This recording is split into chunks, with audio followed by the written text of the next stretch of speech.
Les régions de la RDC a participé à la réunion ou bien cette conférence prévue en Afrique du Sud entre le 3 et le 6 septembre 2025, convoquée par l'ancien président sud-africain Thabo Mbeki, revient encore une seconde fois à démontrer à la fois la position, bien qu'elle qualifie l'Afrique du Sud ou Thabo Mbeki d'avoir une position ambiguë, mais ici l'ambiguïté repose maintenant sur la RDC.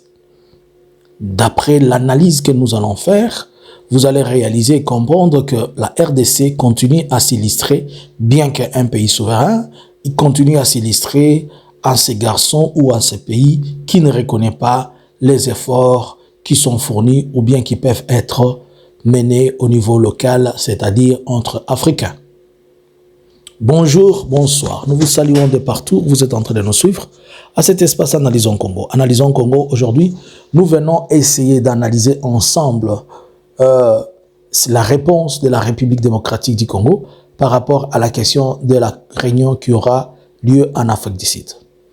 D'emblée, je vais vous demander d'abord, abonnez-vous à la chaîne Analysons Congo, partagez, restez connectés et permettez à ce que vous soyez chaque fois à mesure de pouvoir nous écouter et nous suivre. Activez votre cloche de notification, laissez-nous un cœur. Ne manquez pas, surtout ne manquez pas de nous suivre aussi sur TikTok et KNews, ainsi que sur Facebook. Alors, l'Afrique du Sud, au travers M. Thabo Mbeki, d'abord pour essayer de comprendre qui est Thabo Mbeki, en un mot, Thabo Mbeki, c'est l'ancien président sud-africain. Mais l'ancien président sud-africain a été illustré dans beaucoup de choses comme étant un grand médiateur. Nous l'avons vu dans les conflits au Burundi, au Soudan, et on a aussi noté dans le passé son influence ou bien sa réponse ou son attitude par rapport à la question de la RDC. Alors c'est dans ce sens-là que le président sud-africain Mbeki s'est permis aussi de vouloir à ce qu'il puisse ramener ses frères africains à s'asseoir et discuter. Mais là, ça pose un problème puisque le gouvernement de la République démocratique du Congo déclare une chose et il en fait la même chose et il revient à sa politique de dire et faire le contraire. La République démocratique du Congo, d'abord, commence à dire que le fait de s'asseoir avec l'Alliance Fleuve Congo, comme étant aussi personne invitée là-bas, une personnalité invitée là-bas, cela revient à légitimer la FC-BAR M23. Mais toute la question se pose. Est-ce que vous légitimez la M23, la FC-BAR M23, lorsque vous vous êtes assis, lorsque vous continuez à vous asseoir avec eux à Doha? À Doha, c'est une démarche internationale dans le cadre de la négociation. Et je pense que la négociation est le plus pure. Que aussi bien que ça aussi, c'est un autre cadre qui peut amener les gens à retrouver des résolutions au conflit. Mais ils disent que s'ils s'asseyaient avec l'Alliance Fleuve Congo, c'était comme légitimer ce qu'ils appellent des rebelles ou bien des terroristes. Mais les mêmes rebelles ou terroristes, ils sont en pourparlers avec eux au niveau de Doha. Les mêmes rebelles, ils ont passé des communiqués à la télé nationale les concernant. Sont-ils toujours rebelles? Ils démontrent, la RDC démontre sa position, la position qu'ils jugent ambiguë de l'Afrique et de Thabo Mbeki vis-à-vis du Rwanda, en mettant l'accent que Thabo Mbeki avait fait des éloges au M23. Bon. D'abord, au courant de cette semaine, on était en train de discuter ça live sur ma chaîne, sur cette chaîne. Et moi, j'avais dit que la RDC n'y participera pas, sans avoir d'abord écouté la réponse du gouvernement. Puisque j'avais déjà relevé plusieurs problèmes. Je vous explique. On a vu le président Thabo Mbeki être en contact avec l'ancien président Joseph Kabila Kabange.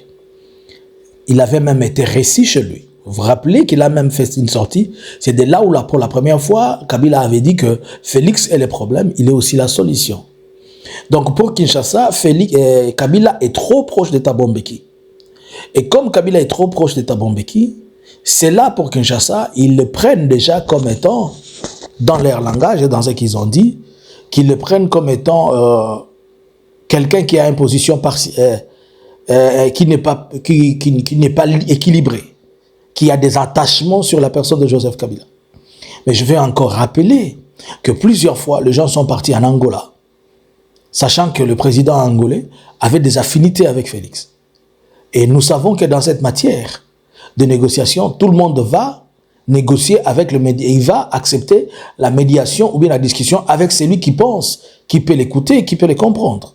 Vous ne pouvez pas demander, par exemple, vous ne pouvez pas nous demander d'aller nous asseoir avec un médiateur pakistanais que personne ne connaît et que personne ne trouve qu'il peut les comprendre. Alors, si Mbeki semble être attaché à Kabila et que Lorenzo semblait être attaché à Félix, mais pourquoi les gens sont partis vers Lorenzo et que Félix n'a pas le courage de partir vers Thabo Mbeki? Bon, bien que Thabo Mbeki, ce n'est pas un officiel, ce n'est pas totalement officiel. Cela revient à dire que le gouvernement de la République démocratique du Congo dit que je ne peux pas participer aussi à ça, puisqu'il y a beaucoup d'autres initiatives. Il y a l'Angola, il y a la Nairobi. Et si maintenant Mbeki aussi intervient, et surtout que Mbeki n'a pas de légalité juridique, de légalité officielle, disons. C'est-à-dire il n'a pas été mandaté ni par l'Union africaine, ni par l'EAC, ni par la SADC, mais il intervient seulement. La RDC se retrouve peut-être, ils se sentent tellement pas à l'aise de pouvoir encore dans cette énième résolution ou bien cette discussion. Mais ce qu'il ne faut pas oublier, c'est que Mbeki n'est pas seulement le Mbeki que l'on voit, mais c'est un sage parmi les sages de la SADC. Donc, la SADC peut aussi tenir compte de ce que Mbeki fait, en fait de pouvoir remonter cela. Mais vous devez aussi savoir que l'Afrique du Sud a plusieurs fois été à côté de la RDC, mais ces derniers temps, l'Afrique du Sud a pris de position démontrant que la RDC devait beaucoup plus négocier avec l'AFC M23 et ses voisins le Rwanda pour arriver à la paix. Et toute personne qui démontre cela au gouvernement, il n'est pas la bienvenue. Ainsi donc, le gouvernement l'acquise aussi, acquise Mbeki d'être pro-Kagame. Donc, toutes ces démarches ne favorisent pas. Mais quels sont les intérêts quel est l'intérêt de Mbeki de revenir dans le jeu?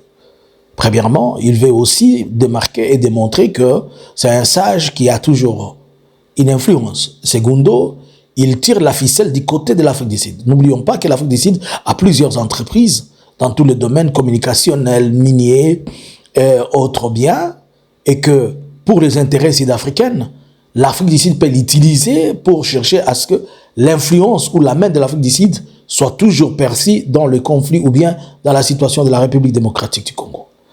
Bon. Est-ce que la RDC a raison de rejeter? C'est un pays souverain. Il peut rejeter ou pas. Mais toute initiative de paix, elle est bonne. Mais là où la chose semble ne pas être bien sonnée, au niveau diplomatique, c'est que la RDC continue à démontrer comme si toute initiative qui vient de l'Afrique, c'est une initiative banale à négliger.